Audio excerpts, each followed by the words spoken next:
This video will explain the annotations used to annotate speech. We have three of these annotations available.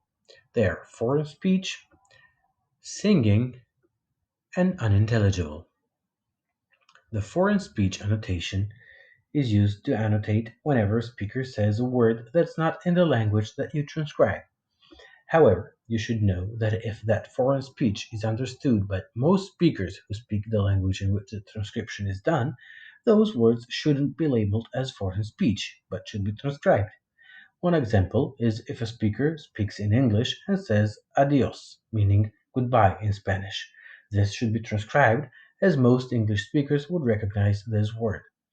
This should be adapted to the language you're transcribing and the population speaking the language.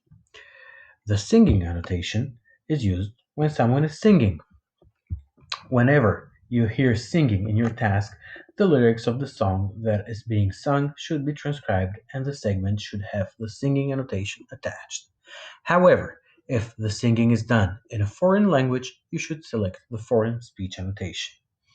The unintelligible annotation is used when you hear speech but you can't understand what the speaker says, even after listening to the segment multiple times.